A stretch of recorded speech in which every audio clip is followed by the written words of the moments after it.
Good morning మిత్రులారా, మరొక కొత్త అంశంతో మీ ముందుకు. అంతకంటే ముందు ఏంటంటే, మనం మొన్న పెట్టినటువంటి వీడియోలలో నుండే టెట్‌లో అనేకమైనటువంటి ప్రశ్నలు వస్తున్నాయి. సో, మిత్రులందరూ కూడా మరీ కాల్ చేసి చెప్తున్నారు. ఒకసారి మీరు చూసి వీడియోలు చూసి వెళ్ళడానికి ప్రయత్నం చేయండి మిత్రులారా ఎగ్జామ్‌కు. రైట్. ఈరోజు మన అంశం చూస్తే భారతదేశం ఇటీవల కాలంలో చేపట్టినటువంటి ఆపరేషన్లు వాటి యొక్క ప్రాముఖ్యత ఏంటో చూద్దాం. సో, ఆపరేషన్ సింధూర్ దీనిని పాకిస్తాన్ మీద దాడి చేపట్టడానికి దీన్ని చేపట్టారు. జమ్మూ కాశ్మీర్లో పహల్గామ్లో జరిగినటువంటి ఉగ్రదాడికి వ్యతిరేకంగా భారతదేశం చేపట్టినటువంటి ఆపరేషన్ పేరే సింధూర్. ఈ సింధూర్ లోగో ఏంటి, ఆ పేరు ఎందుకు వచ్చింది, ఎందుకు పెట్టారు ఆ పేరు అనే విషయాన్ని మరొక వీడియోలో మీకు పూర్తిగా ఇస్తాను. తర్వాత ఆపరేషన్ సింధు, ఇరాన్ ఇజ్రాయెల్ ఆ సరిహద్దు వివాదాల దృష్ట్యా యుద్ధానికి పాల్పడినప్పుడు ఇరాన్ దేశంలో మన భారతీయ విద్యార్థులు చిక్కుకుపోయారు. ఆ భారతీయ విద్యార్థులను తిరిగి సురక్షితంగా స్వదేశానికి తీసుకురావడానికి చేపట్టినటువంటి ఆపరేషనే ఆపరేషన్ సింధు. అది సింధూర్, ఇది సింధు. తర్వాత ఆపరేషన్ మహాదేవ్. ఆపరేషన్ మహాదేవ్ ఏంటంటే, ఆ పహల్గామ్ ఉగ్రదాడికి పాల్పడినటువంటి ఉగ్రవాదులను పూర్తిగా ఏరివేయడానికి, మట్టుబెట్టడానికి చేపట్టినటువంటి ఆపరేషనే ఆపరేషన్ మహాదేవ్. తర్వాత ఆపరేషన్ బ్రహ్మ.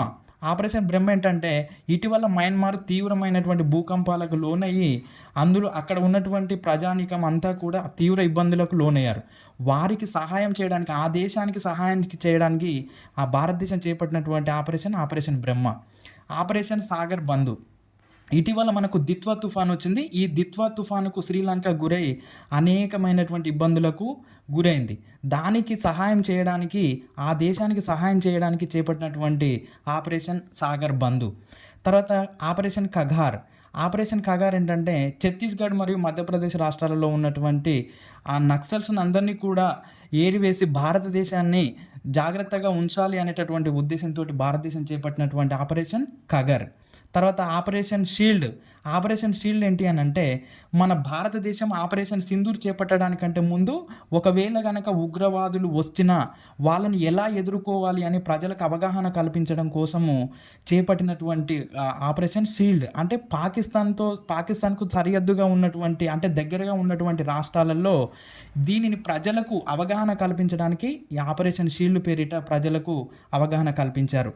తర్వాత ఆపరేషన్ సాగర్మాల.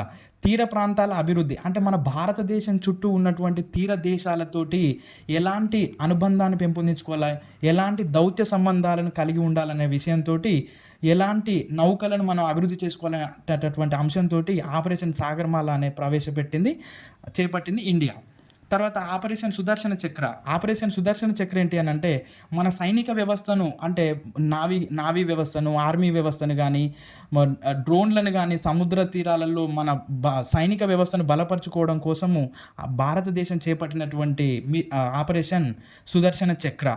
ఆపరేషన్ తర్వాత ఇంకోటి ఏంటంటే ఆపరేషన్ అగాత్ 3.0. దీనిని మొన్న డిసెంబర్ 31 రోజు ఢిల్లీలో ఉన్నటువంటి పోలీసు బలగం ఇది చేపట్టింది. ఏంటి అని అంటే, ఢిల్లీలో ఎలాంటి అవాంఛనీయ ఘటనలు జరగకుండా న్యూ ఇయర్ వేడుకలలో దీనిని చేపట్టింది. వీటికి ఈ పేర్లు ఎలా పెడతారు, ఈ పేర్ల వెనకాల ఉన్న కోణం ఏంటి, ఆ పేర్లను ఎందుకు పెడతారు, వేరే పేర్లను ఎందుకు పెడతారనే విషయాన్ని మరొక వీడియోలో చెప్తాను మిత్రులారా. సో, మీకు ఇలాంటి అనేకమైనటువంటి విషయాలు మరెన్నో అందిస్తాను మిత్రులారా. సో, మీరు చేయాల్సిన పని ఒకటే, మన ఛానల్ను సబ్స్క్రైబ్ చేయండి, లైక్ చేయండి, షేర్ చేయండి.